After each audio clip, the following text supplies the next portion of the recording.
بسم اللہ الرحمن الرحیم۔ میزاب چینل کے معزز سامعین السلام علیکم۔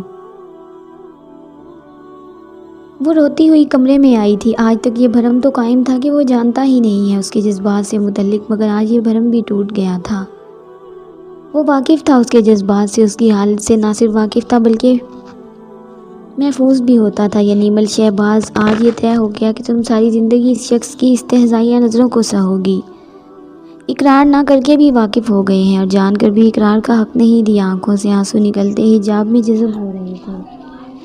دارم اصفہان واقف تھا کہ اس کی سانسیں اس کی مرہون منت ہیں اور وہ ہر طرح سے اس کی سانسیں تنگ کرے گا۔ اسے اس شخص سے کسی نرمی کی امید بھی نہیں تھی۔ ہاتھوں کی پشت سے گال رگڑتی وہ حجاب سے پنیں نکالنے لگی تھی۔ دل کا درد تھا جو ختم ہونے میں نہیں آ رہا تھا۔ بچپن سے خود کو جس انسان کے لیے سینچ سینچ کر رکھتی آئی تھی، وہ سرے سے اس کی محبت سے انکاری تھا۔ ایملدار کہہ رہا ہے کہ ہمارے ساتھ کھانا کھا لو۔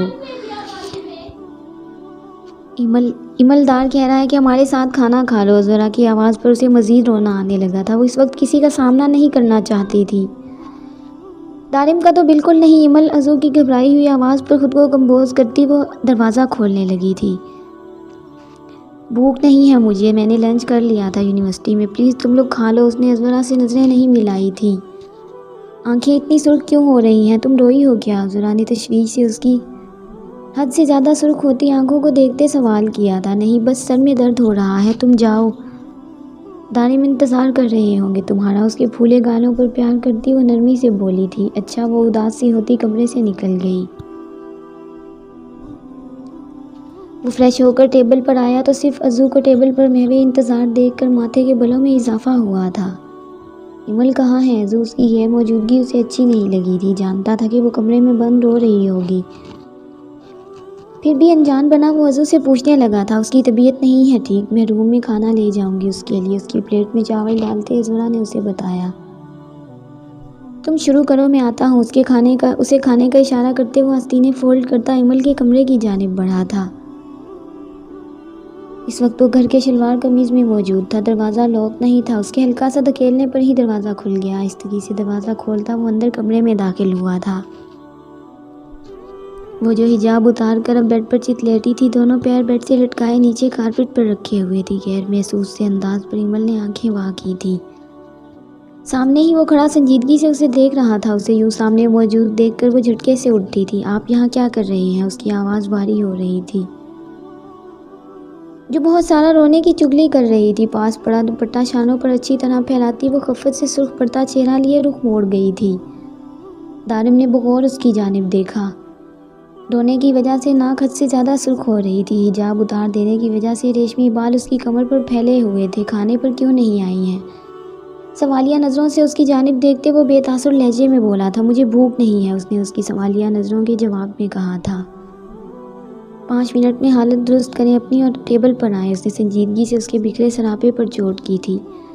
وہ خفت سے سرخ پڑتی اٹھ کھڑی ہوئی۔ اس شخص کی نظریں بہت کچھ بولتی تھی، اس کی باتیں اس کی آنکھوں کا ساتھ نہیں دیتی تھی۔ نہ جانے وہ واقعی اتنا شفاق تھا یا بنتا تھا۔ اس نے ہونٹ کاٹتے ہوئے ارد گرد دیکھتے کہا تھا، جلدی کریں، میں کوئی حکایت نہیں سنا رہا آپ کو جو آپ شرمانے لگ پڑی ہیں۔ اس کے چہرے کے رنگوں کو نظر انداز کرتا وہ کہتا ہوا آگے بڑھ گیا تھا۔ ایمل نے حیرت سے اس کی پشت دیکھی تھی۔ وہ اس شخص کو سمجھنے سے قاصر تھی۔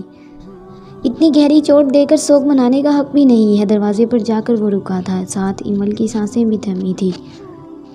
فوراً ٹیبل پر آئیں، انتظار کر رہے ہیں سب۔ اپنی عادت کے مطابق ہاتھ پیچھے کی جانب باندھے وہ اپنی بات مکمل کر کے پھر سے باہر کی طرف بڑھ گیا تھا۔ وہ آنسو صاف کرتی اس کے پیچھے خود بھی باہر آئی تھی۔ یہی تو بات تھی، وہ اس کی کوئی بھی بات کیسے رد کر سکتی تھی؟ اس کے پیچھے ٹیبل پر ہی آئی تھی۔ عزو نے اسمائل پاس کرتے اس کی پلیٹ میں بھی کھانا سرو کیا تھا۔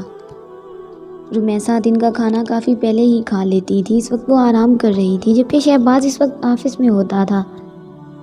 ایمل نے ایک نظر اس کی جانب دیکھا۔ وہ بے نیاز بنا اپنی پلیٹ پر جھکا کھانا کھا رہا تھا، جیسے اس سے زیادہ کوئی اہم کام نہ ہو۔ کھانے سے فارغ ہو کر کافی لے کر میرے کمرے میں آئے ایمل، اور عزو تم کچھ دیر اپنے کمرے میں آرام کر لو۔